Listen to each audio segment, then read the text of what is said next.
Question number 4 देखो, median निकालने का तरीका। Weight in kilogram of 16 student given. 16 बच्चे हैं जिनका वेट ये दिया है, तो आपको टोटल पता चल गया 16 बच्चे हैं। Find the median weight. जब भी मीडियन निकालना होता है तो हम क्या करते हैं, मीडियन का मतलब बीच का और मीन का मतलब एवरेज। अरिथमेटिक मीन निकालना हो तो एवरेज निकालते हैं, मीडियन निकालना हो तो बीच का। बीच का कैसे निकालते हैं भाई, आपके सामने दो तरीके हैं, 1 2 3। कहें इसका मीडियन क्या होगा, तो बस इसका आंसर 2 हो जाएगा। बीच में क्या है, 2 है ना। लेकिन अगर लिखा होता है 1 2 3 4, अब बताइए बीच का क्या होगा, मीडियन क्या होगा। तो ये जो बीच के दो नंबर हैं, ये दोनों बीच में आ रहे हैं ना। अगर 2 बीच का समझें तो 3 4 इधर है, एक इधर पड़ रहा है। 3 की समझेंगे तो 2 नंबर इधर है, एक इधर बच रहा है। तो ये दोनों बीच के नंबर हमने ले लिए, इन दोनों को जोड़ो और 2 से डिवाइड कर दो। 2 3 5, 5/2, यानी कि 2.5 आंसर आ जाएगा ना। समझ रहे हो। लेकिन ये तो सीक्वेंस में दिया था, असेंडिंग ऑर्डर में भी दिया था, तो आप आसानी से आपने कर लिया। लेकिन ये असेंडिंग ऑर्डर यानी सीक्वेंस में नहीं दिया है, छोटे से बड़ा या बड़े से छोटे के फॉर्म में नहीं दिया है। तो याद रखिए जब भी मीडियन निकालना हो तो असेंडिंग ऑर्डर में कर लेते हैं। तो जो भी सीक्वेंस दिया था अभी आपने देखा, उसको हमने असेंडिंग ऑर्डर में कर लिया। 2-3 नंबर 2-3 बार रिपीट भी हो सकते हैं। कुछ नंबर देखिए 38 2 बार रिपीट हुआ है, 42 2 बार रिपीट हुआ है। सबको आपने असेंडिंग ऑर्डर में लिख लिया। फिर आपने गिना कि 16 आ रहे हैं, हाँ 16 आ रहे हैं, क्योंकि क्वेश्चन में भी 16 कहा था।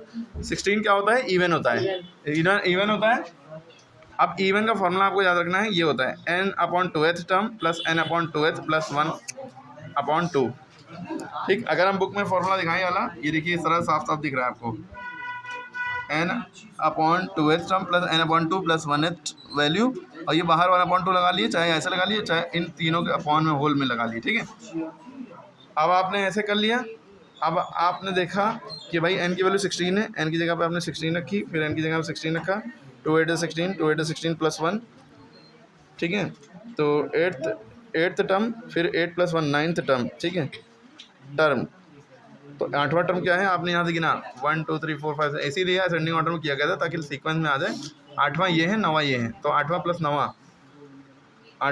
9वां टर्म हमने उतारा और 2 से डिवाइड करा। वो जो 2 1/2 इधर लिखा था, हमने नीचे लिखा था। ठीक है, 2 से डिवाइड किया। अब जब टर्म लिख दिया, इन दोनों को जोड़ा, 96 आया, 2 से डिवाइड किया 48 आ गया। तो हमारा आंसर 48 आ गया। ये इवन था। n की वैल्यू अगर 15 होती, मान लो n की वैल्यू 15 होती, यानी टोटल गिनती 15 होती, तब हम ये ऑड हो गया। ऑड इवन पता है ना, इवन मैंने जोड़ा, 2 के टेबल में जो आए वो इवन, उसके लिए फॉर्मूला याद लगेगा। यानी टोटल नंबर अगर ऑड आए, यानी कि जो 2 के टेबल में ना आता हो वो ऑड है, उसके लिए फॉर्मूला लगेगा n + 1/2th टर्म। एथ माने वहाँ 10वां 5वां 12वां जो भी। अब n की वैल्यू 15 है, 15 + 1/2th टर्म, 15 + 1 16/2th टर्म। ठीक है, 2 8 16, यानी 8th टर्म। आंसर क्या आया, 8th टर्म, 8वां टर्म बीच में है।